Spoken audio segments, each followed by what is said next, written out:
助けてほしいかナナに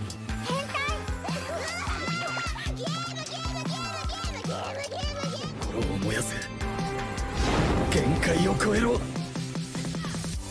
Hello and welcome to More Than Headlines, your weekly anime news podcast powered by Audio Technica, made by Australians for global citizens. I'm your extremely humble host, Brendan White, aka the Salt and Pepper Senpai, and joining me in the studio, my trusted co-host and rival, the commoner to my Simone, Courtney Smith. How the bloody hell are ya? I'm so good. How are you? I'm doing great. My mood definitely does not mirror the weather outside here in Melbourne. It is cold and miserable, but I'm feeling chipper. I've got a nice cup of tea here, recording with my favorite co-host, and we're talking a lot of great things about anime and anime-adjacent things today. So the world is good. Yes, there is some big news coming up in today's episode. So, Brendan, shall we read the news? I think we most certainly should. You like the news? Whew, that nearly made me do an unnecessary, uncontrolled bowel movement. But let's go. What's the first news headline there, Courtney? So, in another win for girls band anime, the music manga Rock is a Lady's Modesty is getting an anime adaptation in 2025, per an announcement earlier this week. The 2022 manga currently has 4 release volumes and has been recommended by Aki Hamaji, the author of Bocchi the Rock. So for those unsure, Rock is a Lady's Modesty follows Suzunomiya Rarisa, a girl who is forced to abandon the guitar and become, in parentheses, a proper lady. After moving to a new home and school, she meets a drummer and the two girls decide to start a rock band. I am really excited for this show just because K-On! Was one of the first 10 or so anime that I ever watched. So I have a really, really soft spot for girls band anime. And especially since I used to play the guitar in high school. And also I wanted so badly to be a prim and proper lady, but I played the guitar. So it kind of clashed a little. I also love Bocchi the Rock in before Brendan roasts me for not having seen Girls Band Cry yet. Courtney, I'm not mad, just a little disappointed.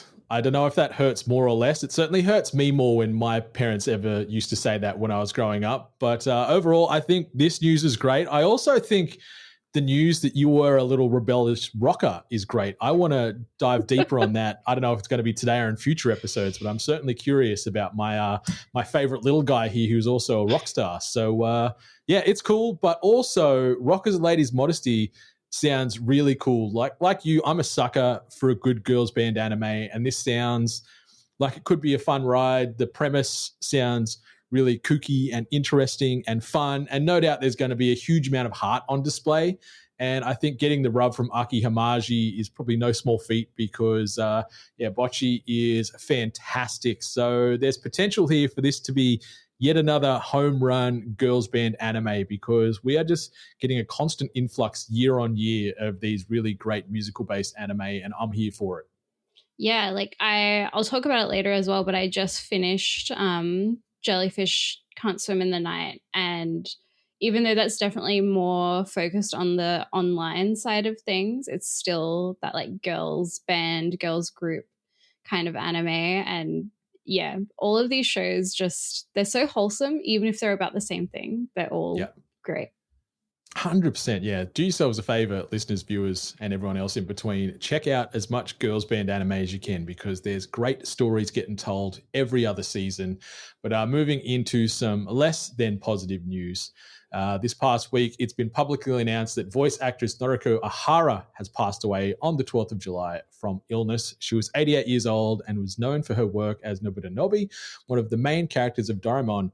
She voiced him from 1979 through to 2005 in almost 50 different Doraemon series, movies, and anime specials.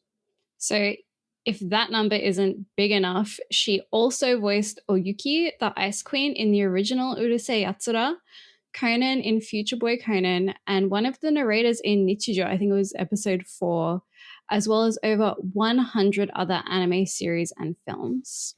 a hell of an effort and a very fabled and fantastic career there. So Vale Noriko Ohara, hat tip to you. I would pour out some of this tea for you literally, but I'm going to do it metaphorically because it's delicious. But thoughts and prayers go out to the Ohara family because, passing's not a good thing, but what a legacy she's leaving behind.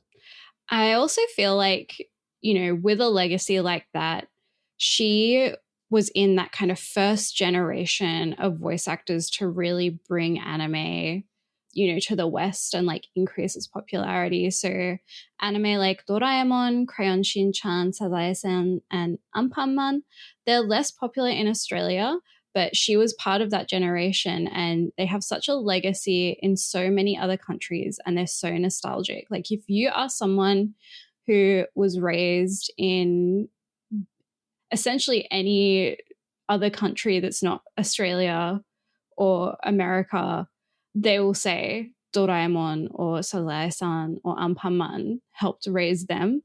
And if you haven't checked them out, I really recommend watching a few episodes here and there.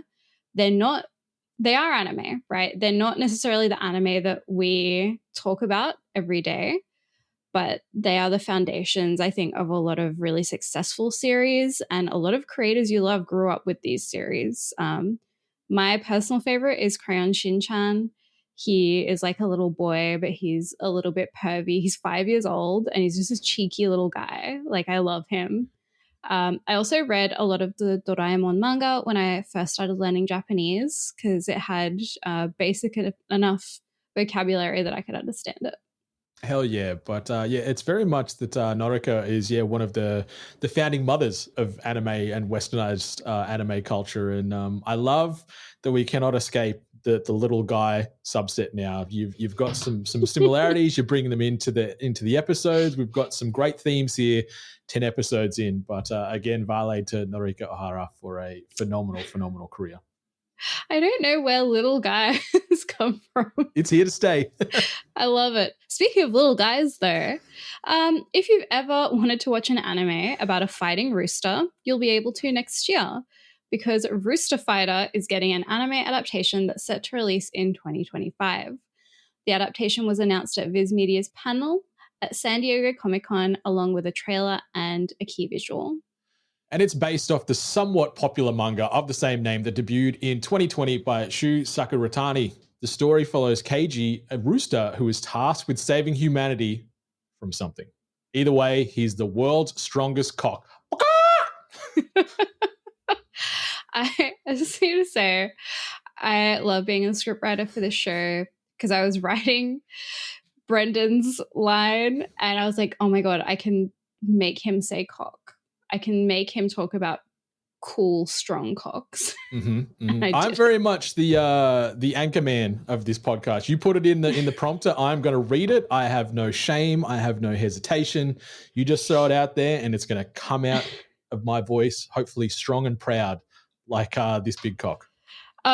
Anyway, this series conceptually is a dream, literally and figuratively.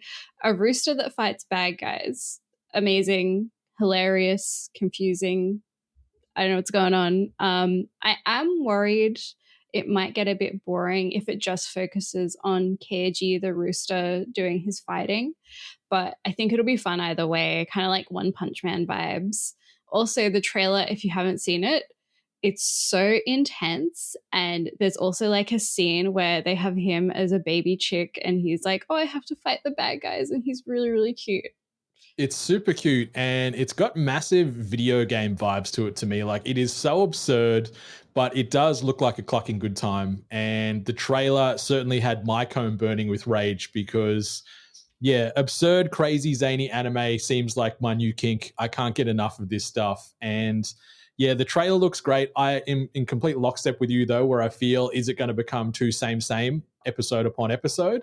I haven't read any of the manga because I don't even know, does KG speak? Because he doesn't say a word throughout this whole trailer. Like, is this just going to be fight scenes and rooster noises through the entirety of it? I don't know. Like, excuse my naivety there. I probably should have done a little bit more research on it. But, like, if this is just a silent pro tag that just fights demons all the time, like, I like that idea, but I think that loop's going to run tired pretty quick. But yeah, I'm excited to see this rooster save the world time and time again because, we need more weird stuff, and this is certainly weird stuff in the best way. I'm thinking surely he has like an internal monologue, right? Like even if he can't speak, surely he's thinking because he's sentient. I hope if there is an internal monologue, it is just laden with puns and like Avery-based thoughts the entire time. I want more puns, the better in this because, the trailer just looks like a fever dream. And I can't wait to see this realized across 20 minutes and multiple episodes because, it's zany, Courtney. It's zany. The little guys are up in arms about this one, I reckon. Did somebody say KFC? Oh, yes, please. The next collab. The next collab. KFC, please. Rooster Fighter X Colonel Sanders. It's a fighting game in itself right there. Yo, I would play that. Me too. Just like, what was the, My Dream Daddy, what was the one where you had to woo Colonel Sanders? Remember that? Did you ever play that game? I didn't play that. I played the pigeon dating game, but I didn't play that one, but I know the one you're talking about. Yeah, it was fantastic. I had Colonel Sanders falling all over me. I charmed the pants and the 11 secret herbs and spices off him effortlessly. On the horizon, though, we have some rapid fire news, major releases, and one really spicy bit of news presented by Otaku Box, the only anime box with scale figures, voting, and ecchi. Yeah. I haven't cracked it yet. We won't do it like live right now, but I've got for the video viewers, I've got a box of smutty goodness right here that we will crack open and put on the socials in the next couple of days as well. So, God. I don't know what's in there. I don't know if I'm going to open it and get some type of STD. I'm excited either way, but let's see what's in the Otaku Box. So, first up, we have the Naruto franchise is getting a crossover comic with Teenage Mutant Ninja Turtles, which is so wild to me. Yeah, it's the collabs, like we get excited. It seems to be a buzzword and a theme that's ongoing here on the podcast, but sometimes some things just don't need to go together for the sake of it. And this feels weird. Like, they'll make it work in some kind of strange way. And I grew up on the Turtles. Naruto, I don't really care too much about either way, but like I'm more Turtles leaning here, and Michelangelo is my boy because he's a party dude and loves pizza. But I'm happy for this, but am I going to read it? No. Yeah, look, it makes sense. Naruto's a ninja. The Teenage Mutant Ninja Turtles are ninjas. Like, I get it. Is it for me? Meh, not really. Something that is for me, though, is Arcane Season 2. A new trailer was released, and it features Echo and Heimerdinger on a stealth mission, and I'm so excited. Me too. Like, Arcane is one of the best adaptations I've ever seen. Not even just the last few years. Like, it is stunning, perfectly paced, and I love that they are just unearthing all of these great stories for the mainstream because that LoL universe is phenomenal, and there's so many characters we're going to see get their time in the sun here based off the no doubt the countless offshoots that are going to be sort of happening and spin-offs once Arcane ends, because sadly it's only a 2-season run, but we're going to get more of it, I am sure. Yes, the wait will be worth it, I am sure. Yeah. Speaking of waiting, the artist behind the Apothecary Diaries has been sentenced to 10 months in prison due to tax evasion. Yeah. Not ideal because it's a great franchise. They've said that the story will continue. I don't know if they're going to be getting them to draw panels in prison during lockdown and isolation, but they have confirmed that the story will go on, and we're going to see what's happening with Jinchi and Mao Mao into the future. So maybe we're going to have a bit of a ghost artist filling in while this person serves 10 months in jail. Just look, no one wants to do it, but just pay your taxes. Like, just do it, man. Yeah, I got audited once and it scared the shit out of me. So I'm very careful with what I do and don't do with my taxes because, I don't want to end up in jail beside. Oh, maybe I could. Maybe it'd be nice to end up beside this guy. I'll get him to draw me a manga in there. We'll come up with a story and make it rich in jail. Who knows? We also got another trailer for Gundam Requiem for Vengeance, an upcoming 6-episode drop on Netflix made in the Unreal 5 engine, which is a cool horror concept, but it doesn't look very good, Brendan. It really does not, Courtney. Like, I love the Gundam world. I love this fresh take on it where we're looking at this new Gundam variant seen as almost like a Godzilla in a way, where we're seeing a lot of just the boots on the ground and the generic soldiers running and fearing for their life. So I like that spin on it, but I don't like that we're going digital. Like, it does look cool in the static images, but you watch these characters, the way they move, the way they speak, there's real rigid animation and emotion that is just lacking. So I'm just like, God damn it. Like, especially after The Witch from Mercury being so great, this feels like a bit of a downward step from there. Like, love that it is a bit scary and terrifying, like a big giant mecha coming to eat your soul and destroy the world, but it just doesn't hit the right notes for me. I wonder how long each episode will be. Yeah, 6 episodes, mate. Are they going to be like 40-minute bangers? Who knows? Yeah, I think it'll be interesting to see, definitely. But my most exciting piece of news this week that literally dropped this morning, like 8 hours ago, Adult Swim has announced a release date for the Uzumaki anime adaptation we've all been waiting for. It will be premiering on the platform on September 28th, with streaming on Max available the next day. We're still waiting to get an Australian release date though, so I'm not sure whether we'll also get, I guess Paramount Plus does the Max stuff for us, I think. Whether that'll come to Paramount Plus or what's going to happen. But the trailer that came along with this is amazing.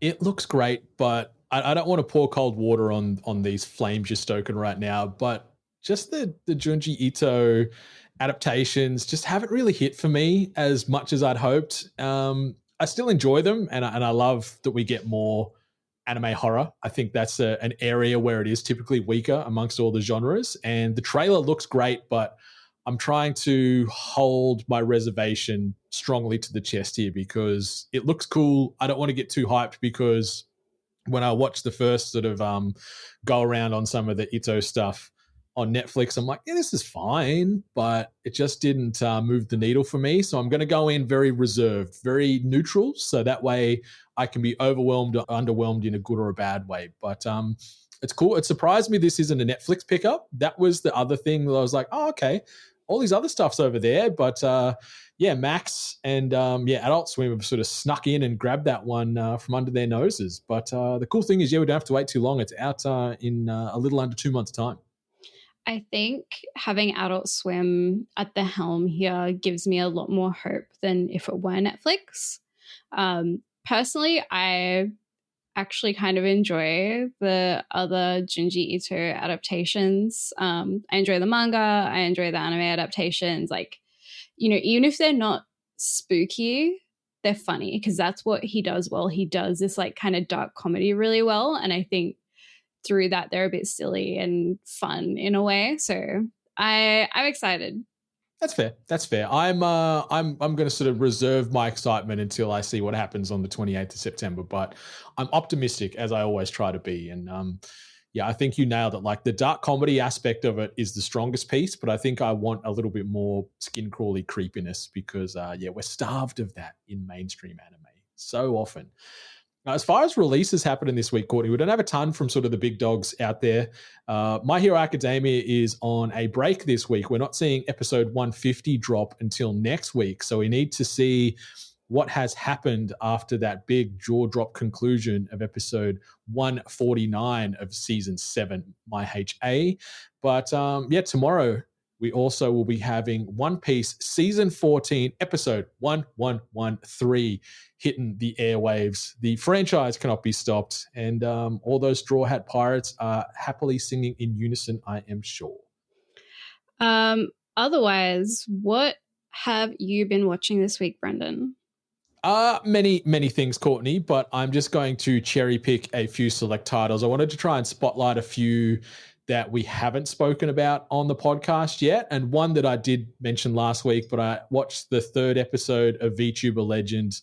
This anime still continues to have me in stitches. I don't know if you've checked any of the first 2 or 3 episodes out yet, but oh my God, I was cackling watching this 3rd episode because the crassness, I thought it hit a ceiling and then it just went straight through that ceiling. And some of the things that they speak about and show and just casually throw out there to the world is very unlike most mainstream anime. And I am completely here for it. 2 other ones. I've been watching I Parry Everything on High Dive. It's produced by OLM, who are a fantastic studio in their own right, but it's a tried and true fantasy story. Nor the F-rank adventurer who has no real skills. He's got a parry skill, and that's kind of it, where all these other adventurers are, got mad abilities and spell casts and stuff.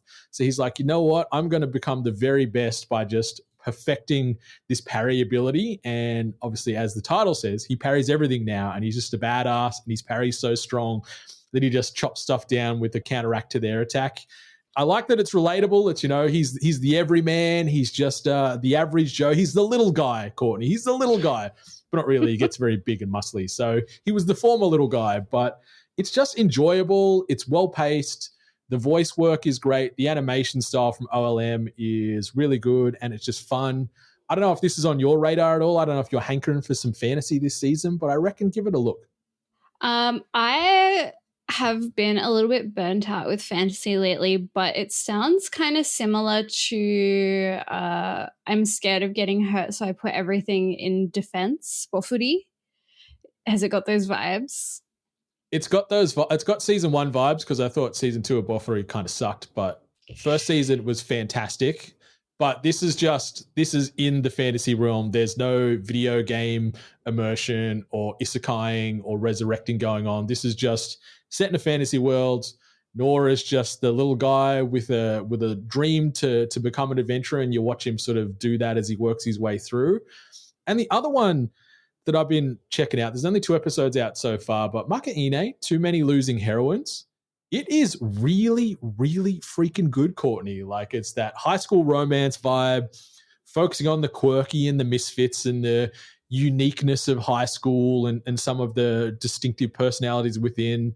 It really gives me a My Teen romantic comedy snafu type of vibe to it, which is severely underrated in its own right. I think it's one of the best rom-com /dramas /slice of lives out there. I love the cast. I love the realness and just that real snappy dialogue and storytelling. And that's what's happening in Makeine. The cast overall is great, but Anna Yamane is my favorite so far. Any character that's usually driven or motivated by food, I sort of have a bit of an immediate attachment and bond with. And Anna Yamane is great. And yeah, it's just fun. And there's just this optimism that's constantly through it, combined with this realism. And it's got a lot of heart on display in these first 2 episodes. And the animations are from A1. Holy shit, it is gorgeous. Check it out. I think I will, because I really love My Teen romantic comedy snafu. It was so wholesome in the weirdest way. Mm-hmm. So I'm definitely, this sounds like it's up my alley. But for me, I spent most of this week actually catching up and finishing Jellyfish Can't Swim in the Night. I started watching it when it first started airing last season, but then dropped it because I got a bit busy. But I was catching up, and I adore this show. I'm surprised it has a pretty average score on my anime list, but I really, really think it's fantastic. The conflict, I think, is so well written, and I think sometimes when you love an anime, it's really hard to pick one thing that you really like, but honestly, I think the conflict in this show is fantastic, and those really heated moments and those climaxes are really, really well done. And just the art style and the music, like everything comes together really well, but it's very human, I think, is the big thing with this one. It's real. It's relatable. It's gorgeous, like you said. My only grievance with this season is I wish maybe they had one more episode to add and build off that story, because it felt a little rushed at the end, where they were just like building up to this big concert and event, and then it's like, oh, it's happening. Boom, boom, boom, done. That's it. End credits. The end. And I'm like, oh, I want more of these characters, more of this world, because yeah, it's just an easy watch that's relatable and wears its heart on its sleeve. Yeah, and I think, after that conflict and after the concert, they suddenly all become friends, and it's like, I wonder, like, can we explore that more, right? Like, I feel like they wouldn't immediately become friends, and it does say like months later, but I want that months later, like I want to know, but otherwise, just beautiful story. Mhm. I've also really been enjoying Pseudo Harem, which I told you it was going to be good. I really doubted it. I was like, I don't know. And I was really worried that it would get boring. Like episode 1, I was like, yeah, this was fun, but I'm not sure. And then every single episode that's come out, I'm suddenly obsessed with these characters. Like Nanakura, she's such a good actress. Though I feel like it would be tiring to stay in character all the time. It really would be. And she's jumping from character to character several times in the day. Like, it's exhausting just being myself sometimes, let alone trying to be several others. But hat tip to her, because she is on one constantly in these first 3 episodes. Yeah, and I love the part in episode 3 where she's trying to hide from the club president because she wants to hang out with Eiji. She's like, he's doing like the backdrop painting. She's like, oh, I want to hang out with you. And he's like, shouldn't you go to practice? And she's like, I've kind of like done all my work. Like, I don't want to. And then all of a sudden the club president is coming towards the door, and Eiji pulls her underneath this like standing box against a wall, and they're like hiding together. And he's like, shit. She's like, oh my God. And I was like, yes, this is peak romance, like perfection. I Obsessed. wish I had moments like that in my life where I'm stuck in a very small confined space hiding with my crush, and you get the boom boom, the heartbeats, and you feel them and the heat and the tension. Like, why can't I have those nice moments in my life, Courtney? I want them. Because you're 32, Brendan. God damn it. God damn it. Speaking of old people, my Naka Punch. My Naka Punch continues to impress me. It is so chaotic, and it has similar themes to Jellyfish Can't Swim in the Night, because it kind of tackles issues of social media and what it means to go viral, and how to gain a following, which I think is really cool and really introspective, just considering like this digital age that we live in. But I just watched the newest episode, and we found out that the vampire girls are like 200 years old. So not, you're not that old, Brendan, Not yet. I got some aging to do to catch them. I'm still annoyed at myself because anytime I jump on Crunchy, I see that there in my queue to check it out. And then I'm like, oh, there's a new episode of this other thing that I've been watching. So it's not that I'm not interested. It's just I keep getting distracted by the shiny lights and the familiar new news.